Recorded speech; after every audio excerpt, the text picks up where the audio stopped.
Brad, please don't propose to me again, okay? There's just too much going on right now. I wasn't going to. Oh. Then what? Carly, I need to borrow some money. Oh, money. Of course, I should have guessed. Look, you know I wouldn't ask you for it if I wasn't in a real jam. What is the jam, Brad? Look, I can't go into that. I just need to know, will you help me with this or not? How much do you need?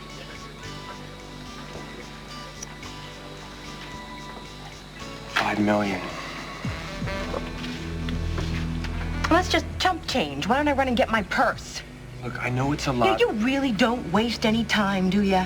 Carly, this A half hour ago, you're my best friend. You came flying down here to help me and support me and hold my hand. And the next minute, you're hitting me up for $5 million. But that's not... And how did you arrive at that specific figure anyway? Is this some sort of thing that you've planned from all the other women that you've built? After all we've been through together, you think that I would... You just can't. I don't want to hear that. You've had this plan since before you got on the plane, haven't you? No, Carly, this is not a con. This is totally legit. Right. I swear. You just came down here out of concern for me, huh? Out of concern for my welfare, is that right? Yes, I did. And then a half hour later, sometime within that half hour, you suddenly acquire this desperate need for $5 million? Explain that to me, would you, Brad? I'm serious. If you have some sort of legitimate reason for wanting this money, tell me what it is. I can't. And why doesn't that surprise me? Carly, don't. You don't, Brad. You don't ever speak to me again. For just 5 minutes. What is so urgent that you had to summon me out of bed? Because we weren't sleeping yet. Now, just spare me the details, okay? If you told Andy about John's non-paternity status, I still have 5 minutes to kill you. Oh, I considered it, but I didn't have a chance because Andy told me he loves me. And I love him, so we're in love. Isn't that awesome? Awesome is a word that I would choose. So I trust that you're not going to destroy this newfound romantic bliss by spilling the paternity beans. What is it with you? Did someone put vinegar in your OJ or something? Where's Brad? How should I know? Oh, tell me he didn't dump you for somebody richer. No. But if he had, you know what I would say? I would say, good riddance. I have wasted far too much time and far too much money on that rotten Romeo. As of this morning, I am not spending another red cent on him. I can't.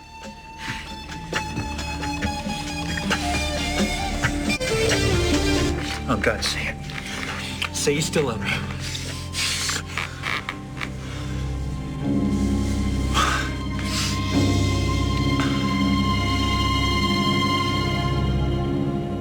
Yeah, you pulled away. More like I was pushed. I'm sorry, did I miss something here? Somebody missed something here, and it wasn't me. Okay, look, Molly, let's just, let's go somewhere. Let's go somewhere, get something to eat, and just talk about what's bothering Look, you. you just said, tell me you still love me. No, you misunderstood me, obviously. No. If we were ever together and in love, I would sure as hell remember that. You know, I barely know you. Look at me. Tell me what's going on here.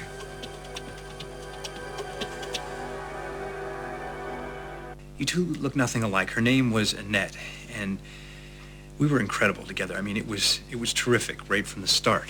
And, I mean, we had some problems, but I thought we could work them out. She didn't think so, and she decided to call it quits. Just where do I fit into all this, then? She reminds me of you. I mean, she's fiery and a straight shooter, independent. You know, I thought I had her out of my system, but when we met in New York, Molly, it was like being with Annette all over again. And where is she now? Just on the coast, last I heard. She's been on my mind a lot lately. Especially since I've been seeing you again, and maybe that's why I've been so tough on you. Maybe subconsciously I'm trying to push you away. But I know that's not fair to you, and it won't happen again. Well, you got that right. I really hope you understand. Oh, yeah. Yeah, I am a smart girl, and I understand perfectly well. You could just go dig up your old girlfriend or someone else right here in Oakdale. there's a lot of beautiful women here, but you are fixated on me. Why? Why me?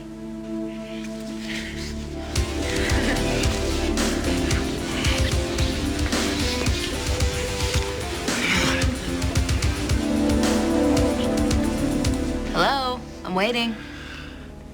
I'm sorry. I'm just... No, just give it to me straight, Doc.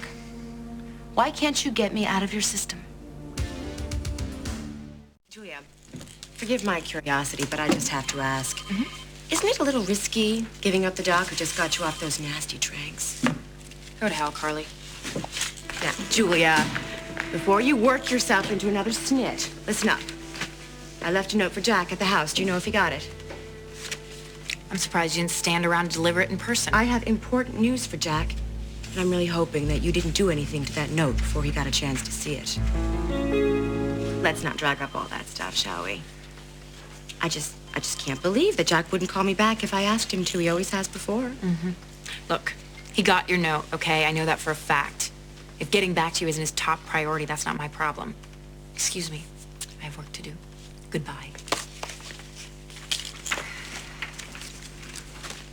What do you want from me? My, a little paranoid, are we? I really thought that would ease up. You know, once you stopped taking the drugs and the narcotics were out of your system. Relax, Julia. I don't want anything from you. Or Jack. As a matter of fact, if I need anything at all, I have my own Snyder hotline to call. Poor Brad. I hope it's worth it to him. Obviously, he thinks it is. Since he proposed to me. I accepted.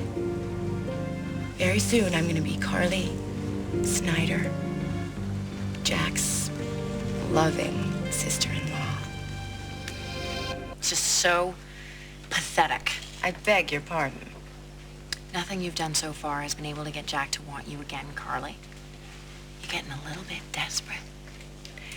Are you sure you're not taking any new drugs? Because you're delusional, poor thing.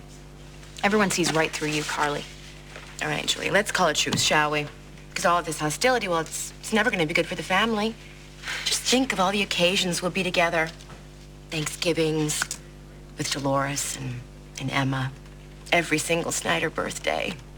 You know, you stagger around from one mess to another, and you never learn a single thing. And I wouldn't care at all, except for the fact that you drag everyone else around you into it, too. Just listen to yourself.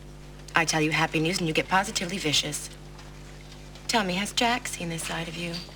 Jack has seen every side of me, and he loves every facet. Nothing you can do will change that. You didn't give him my message, did you? Shame on you. No matter. He'll find out soon enough. I'm gonna take Parker to the doctor. Toodles.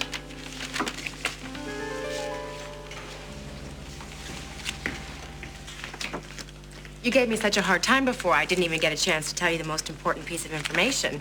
What's that? You're moving to Tanzania. Cute, but no. No, actually, Brad and we're gonna get married as soon as we can make the arrangements.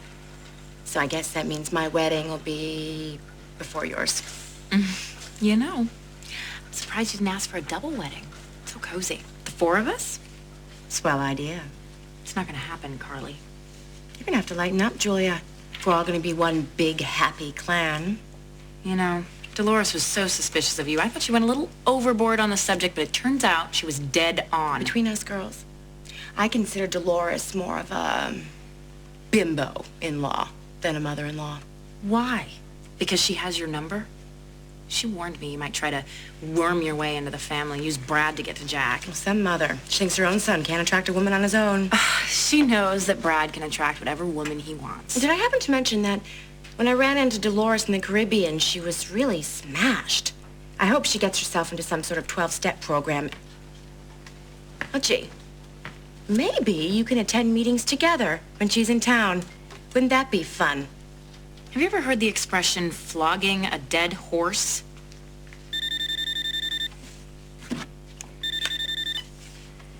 Hello?